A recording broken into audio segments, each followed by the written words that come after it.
రాజంపేట పార్లమెంటుకి మిథున్ రెడ్డి గారు 3 సార్లు అప్రతిహాసంగా ఆయన ఎంపిక కావడం జరిగింది. కానీ ఈ రోజుకి కూడా ఈ ప్రాంతంలో తాగునీటి సమస్య, నిరుద్యోగ సమస్య, గిట్టుబాటు ధర, పరిశ్రమలు లేమి ఇవన్నీ కొట్టుమిట్టాడుతున్నటువంటి పరిస్థితులు ఈ ప్రాంతంలో. గతంలో 6 సార్లు ఎంపీగా చేసిన సాయి ప్రతాప్ గారు కడప బెంగళూరుకు సంబంధించిన రైల్వే లైన్ కోసం కష్టపడడం జరిగింది. అనుమతులు తెచ్చాడు. కానీ దాన్ని పూర్తి చేయడంలో, దానికి కావాల్సినటువంటి నిధులు తీసుకురావడంలో మ్యాచింగ్ గ్రాంట్స్ ఉంది. 50% కేంద్రం ఇస్తుంది, మిగిలినటువంటి 50% రాష్ట్రం ఇవ్వాలి. దానికి సంబంధించిన కొన్ని నిధులు వెచ్చించినట్లయితే ఈ పాటికి ఈ ప్రాంత ప్రజలందరూ కూడా రైలు కోత వినిండేవాళ్ళు. దురదృష్టం, ఈ ప్రాంతంలో ఎంపీగా వెలగబడుతున్నటువంటి మిథున్ రెడ్డి గారి యొక్క నిర్లక్ష్యం కారణంగా ఈ ప్రజలు రైలు కోత నోచుకోలేనటువంటి పరిస్థితి, పరిశ్రమలు రానటువంటి పరిస్థితి.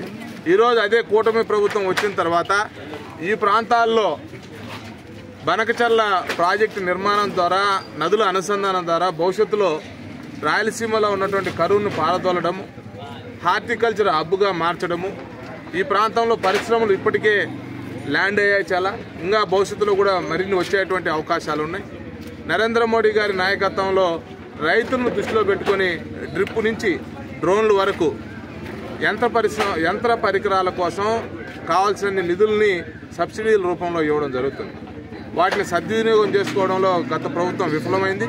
ఈ కూటమి ప్రభుత్వం ఆంధ్రప్రదేశ్లో రైతులను దృష్టిలో పెట్టుకొని మార్కెట్ ధర నిర్ణయించడంలో కానీ, నిన్ననే చూసాం మామిడికాయలు విపరీతమైనటువంటి పంట వచ్చింది ఈ ప్రాంతంలో, వాటికి గిట్టుబాటు ధర లేక ఇబ్బంది పడుతున్నారని చెప్పి వెంటనే పరిశ్రమల యజమానులు ఎవరైతే ఉన్నారో మామిడి పండ్లు తప్పనిసరిగా కొనాల్సిందే తాతాపురి, దానికి 8 రూపాయలు చెల్లించాలి, మిగిలినటువంటి 4 రూపాయలు రాష్ట్ర ప్రభుత్వం భరిస్తుందని చెప్పినటువంటి విషయం మనందరం కూడా చూసాం.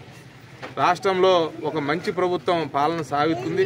యోగా ఆంధ్రప్రదేశ్కు సంబంధించి ఒక వరల్డ్ రికార్డ్, మన ఋషి పొంగువులు అందించినటువంటి శాస్త్రం ఏదైతే ఉందో యోగా, ఆ యోగాకు సంబంధించినటువంటి విషయంలో వైజాగ్లో ప్రధానమంత్రి గారు స్వయంగా పాల్గొంటున్నారు. పెద్ద ఎత్తున ఏర్పాట్లు జరిగాయి. ఆరోగ్యంగా ఉండాలి అంటే అందరం యోగాను పాటించాలి. రాష్ట్రంలో కూడా కులమతాలకు అతీతంగా మనందరం కూడా యోగాని చక్కగా సద్వినియోగం చేసుకోవాలని కోరుకుంటున్నాం.